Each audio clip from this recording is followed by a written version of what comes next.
Hello അസ്സലാമു അലൈക്കും. ഇന്ന് നമുക്കൊരു അടിപൊളി ബർഗർ സാൻഡ്വിച്ച് റെഡിയാക്കിയാലോ. ഇത് പുറത്തൊന്നും പോയിട്ട് ഇനി വാങ്ങി കഴിക്കേണ്ട ആവശ്യമൊന്നുമില്ല, വീട്ടിൽ തന്നെ ഭയങ്കര ഈസി ആയിട്ട് ഉണ്ടാക്കാം. നല്ല അടിപൊളി ടേസ്റ്റാണ്. അപ്പോൾ അതിന് വേണ്ടിയിട്ട് ഞാനിതാ കുറച്ച് ബോൺലെസ് ചിക്കൻ എടുത്തിട്ടുണ്ട്. അതിലോട്ട് ആവശ്യത്തിനുള്ള ഉപ്പും പിന്നെ 1 ടേബിൾ സ്പൂൺ സോയാ സോസ്, പിന്നെ 1 ടീസ്പൂൺ ഗാർലിക് പൗഡർ. ഇനി അതില്ലെങ്കിൽ ഗാർലിക് പേസ്റ്റോ അല്ലെങ്കിൽ ക്രഷ് ചെയ്തതോ അങ്ങനെ ഇട്ടാലും മതി.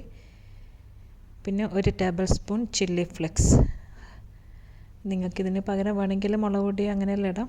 പിന്നെ ഇത് 1 ടേബിൾ സ്പൂൺ പെപ്പർ പൗഡർ, പിന്നെ 1 ടീസ്പൂൺ തന്തൂരി മസാല കൂടി ഇടുന്നുണ്ട്. എന്നിട്ട് എല്ലാം കൂടി നന്നായിട്ടൊന്ന് മിക്സ് ചെയ്യുക. എന്നിട്ട് 1 അരമണിക്കൂർ അവിടെ നമുക്ക് റെസ്റ്റ് ചെയ്യാൻ വേണ്ടി മാറ്റി വെക്കണം.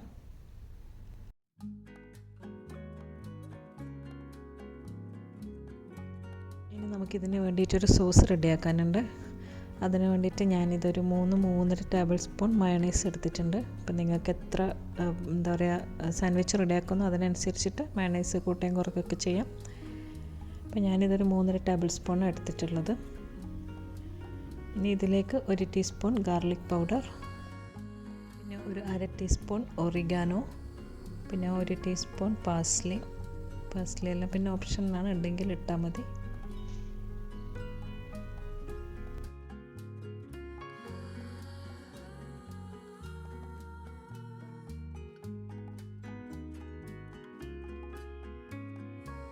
പിന്നെ 1 ടീസ്പൂൺ പെപ്പർ പൗഡർ, പിന്നെ 1 ടേബിൾ സ്പൂൺ ചില്ലി സോസ് ഇട്ടിട്ടുണ്ട്.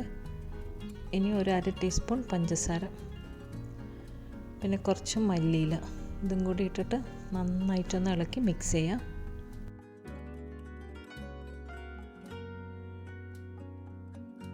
ഇനി ഇതിലോട്ട് ഒരു നുള്ളു ഉപ്പ്, ഒരു 1/2 ടീസ്പൂണ് താഴെ മതി.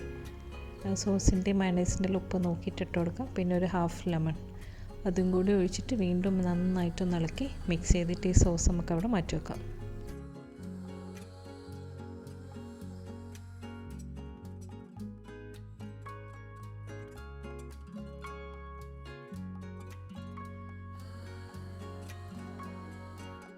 ഇനിയിപ്പോൾ ഇത് നമുക്ക് ചിക്കൻ ഒന്ന് ഫ്രൈ ആക്കി എടുക്കാനുണ്ട്. അതിന് വേണ്ടിയിട്ട് ഇത് പാൻ ചൂടായി ഓയിൽ ഒഴിച്ച് ഇനി അതിലോട്ട് ചിക്കൻ ഇട്ട് കൊടുക്കാം. ചിക്കൻ ഇട്ടതിന് ശേഷം ഒരു 1-2 മിനിറ്റ് ഹൈ ഫ്ലെയിമിൽ ഇളക്കാണ്ട് തന്നെ മൂടി വെക്കുക. എന്നിട്ട് ജസ്റ്റ് ഒന്ന് ഇളക്കി എല്ലാം മിക്സ് ചെയ്തിട്ട് ഒരു മീഡിയം തീയിലിട്ടിട്ട് നമുക്ക് ഫ്രൈ ആക്കി എടുക്കാം. ഇപ്പോൾ ചിക്കൻ ഇത് ഓൾമോസ്റ്റ് എല്ലാം ഒന്ന് കുക്കായിട്ടുണ്ട്.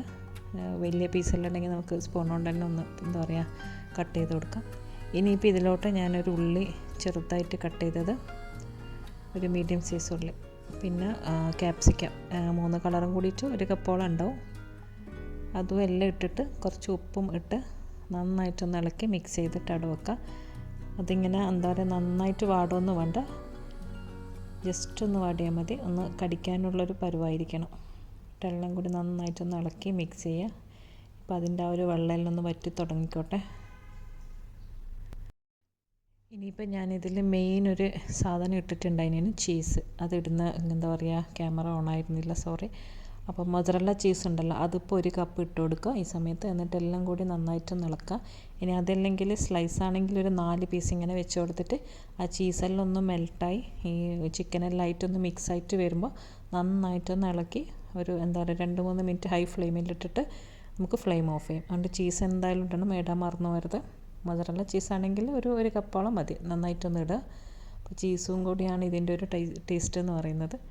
അപ്പോൾ ഇതാ ഫില്ലിംഗ് എല്ലാം അവിടെ റെഡി ആയിട്ടുണ്ട്. ഇനി നമുക്ക് അതവിടെ മാറ്റി വെക്കാം. ഇനിയിപ്പോൾ നമുക്കിത് സാൻഡ്വിച്ച് ഉണ്ടാക്കി തുടങ്ങാം. ഇതൊരു പാനിൽ ഒരു ചെറിയ പീസ് ബട്ടർ ഇട്ടിട്ട് ഞാനിപ്പോൾ ഇതേപോലെയുള്ള കുറച്ച് നീളമുള്ള ബന്നുണ്ടല്ലോ സാമുൻ, അതാണ് എടുത്തിട്ടുള്ളത്. അതിങ്ങനെ നേരെ പകുതിയാക്കിയിട്ട് അതിൻ്റെ ഉൾഭാഗം ഒന്ന് ബട്ടറിലൊന്ന് ഇതേപോലെ ഒന്ന് അമർത്തി ജസ്റ്റ് ഒന്ന് ടോസ്റ്റ് ചെയ്തെടുക്കുക. 2 സൈഡും വേണമെങ്കിൽ അങ്ങനെയും ചെയ്യാം. ഇത് ആദ്യം തന്നെ ഇങ്ങനെ എടുത്തതിന് ശേഷമാണ് ഫില്ലിങ് നിറച്ചിട്ട് വെക്കുന്നത്. അപ്പോൾ അതിന് ശേഷം പിന്നെ നമ്മളത് ഫ്രൈ ആക്കുന്നൊന്നുമില്ല. ഇനി ഇതിലോട്ട് നമ്മൾ ആദ്യം റെഡിയാക്കി വെച്ചിട്ടുള്ള സോസ് ഉണ്ടല്ലോ, അത് 2 ഭാഗത്തൊന്ന് സ്പ്രെഡ് ചെയ്ത് കൊടുക്കുക. അപ്പോൾ നിങ്ങൾക്ക് ഈ സോസിന് പകരം വേണമെങ്കിൽ കെച്ചപ്പോ അല്ലെങ്കിൽ മയണൈസോ അങ്ങനെ എന്ത് വേണമെങ്കിലും ഇടാം. പിന്നെ ഇതെല്ലാം ബാക്കിയൊക്കെ നിങ്ങളെ ഇഷ്ടത്തിനനുസരിച്ചാണ് ചെയ്യുന്നത്. പിന്നെ ഞാനിത് കുറച്ച് കുക്കുംബർ വെച്ച് കൊടുക്കുന്നുണ്ട്. നിങ്ങൾക്കിത് തക്കാളിയോ ഓണിയനോ എന്ത് വേണമെങ്കിലും വെക്കാം. പിന്നെ കുറച്ച് ഒലീവ്സ് ഉണ്ടായിരുന്നു, അതും കൂടി കട്ട് ചെയ്ത് വെച്ച് കൊടുത്തിട്ടുണ്ട്. പിന്നെ ഇതിലോട്ട് നമ്മുടെ ഫില്ലിങ് നിറയൊന്ന് വെച്ച് കൊടുക്കുക. എന്നിട്ട് ഞാൻ ഇതിൻ്റെ മേലെ കുറച്ച് ഫ്രൈ ചെയ്തിട്ടുള്ള ഒനിയൻ ഉണ്ടല്ലോ, അതും ഒന്ന് വെക്കുന്നുണ്ട്, ജസ്റ്റ് ഒരു സ്വീറ്റ്നെസ്സിന് വേണ്ടിയിട്ട്. ഇനിയിപ്പോൾ അതും എല്ലാം വെച്ചിട്ട് നന്നായിട്ടൊന്ന് അമർത്തി കൊടുക്കുക, ഒന്ന് മൂടിയിട്ട്. ഇത് ഫുള്ളായിട്ട് ഇങ്ങനെ എന്താ പറയുക മൂടിയിട്ടുള്ളതല്ല, കുറച്ച് ഭാഗം തുറന്നിട്ടുണ്ടാകാൻ. ഇനി നമ്മളിത് ടോസ്റ്റ് ചെയ്തൊന്നും എടുക്കുന്നില്ലല്ലോ, അതെല്ലാം കഴിഞ്ഞല്ലോ. അപ്പോൾ ഇതിങ്ങനെ തന്നെ വെച്ചിട്ട് നമുക്കിത് സെർവ് ചെയ്യാം. ഇത്രയേ ഉള്ളൂ, നല്ല ടേസ്റ്റാണ്, അത്ര വലിയ പണിയൊന്നുമില്ല. പിന്നെ ഉള്ളിലുള്ള ഫില്ലിങ്ങെല്ലാം നിങ്ങളുടെ ഇഷ്ടത്തിന് എന്ത് വേണമെങ്കിലും റെഡിയാക്കാം. അപ്പോൾ ഇങ്ങനെ ഒന്ന് ട്രൈ ചെയ്ത് നോക്കാം, നല്ല ടേസ്റ്റ് ഉണ്ട്. അപ്പോൾ ഇത് ഡിന്നറിനും സ്നാക്കായിട്ടും എങ്ങനെ വേണമെങ്കിലും നമുക്കിത് എടുക്കാം. അപ്പോൾ അങ്ങനെ ബർഗർ സാൻഡ്വിച്ച് എല്ലാം റെഡിയാക്കിയിട്ടുണ്ട്, എല്ലാവരും ഒന്ന് ട്രൈ ചെയ്ത് നോക്കാം. അപ്പോൾ വീഡിയോ എല്ലാവർക്കും ഇഷ്ടപ്പെട്ടു എന്ന് വിശ്വസിക്കുന്നു. അപ്പോൾ അടുത്ത നല്ലൊരു റെസിപ്പിയുമായിട്ട് ഇനിയാണ്. ഇൻഷാ അല്ലാഹ്. അസ്സലാമു അലൈക്കും, ബൈ ബൈ.